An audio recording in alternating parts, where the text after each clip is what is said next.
In this video, we will discuss the 8 habits of a good reader. Good readers learn habits that help them become even better readers. These habits help us not only better understand what we are reading, but also help us take what we are reading and develop new ideas. These skills are important in all subjects, not just in English language arts. So, what are the habits of a good reader?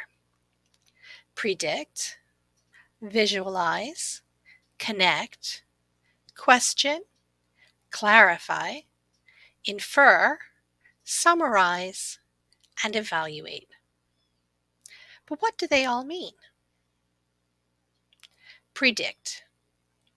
When we predict, we wonder about what will happen next in the story, make guesses, and then see if we were right. You can even make predictions before you begin reading a book.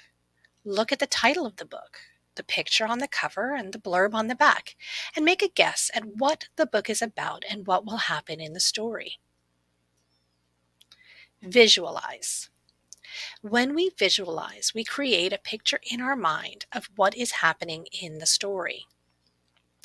Reading the description of characters and settings can help the story become more real. Connect. When we make connections, we relate what we're reading to our own thoughts and feelings as well as to what we already know. There are different types of connections that we can make.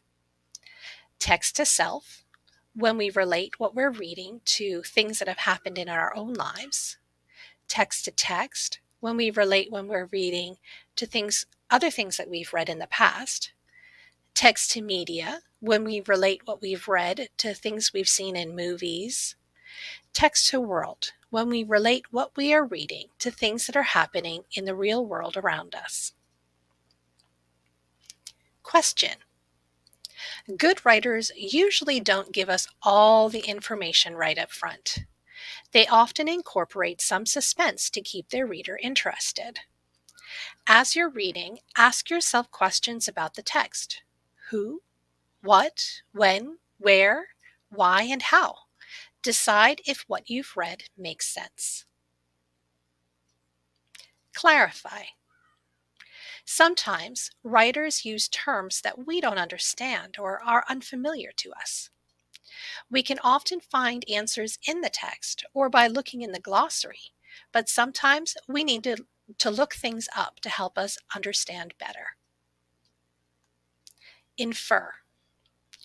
Writers don't always tell us what they mean or think directly, so we have to make educated guesses. This is called inferring. Another way of thinking of this is reading between the lines. It takes what I read and mixes it with what I've already known from the text and what I know from real life, and allows us to make conclusions with the evidence or facts that we already have.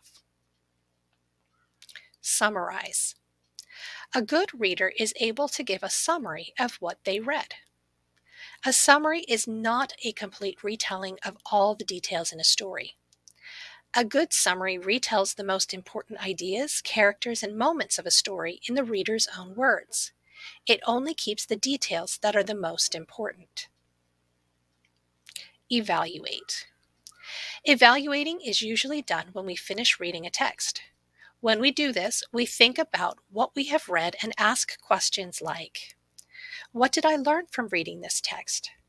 Was it important to me? Why or why not? Did I like it? Why or why not? What did the writer do well? Or what could they have improved on? And why?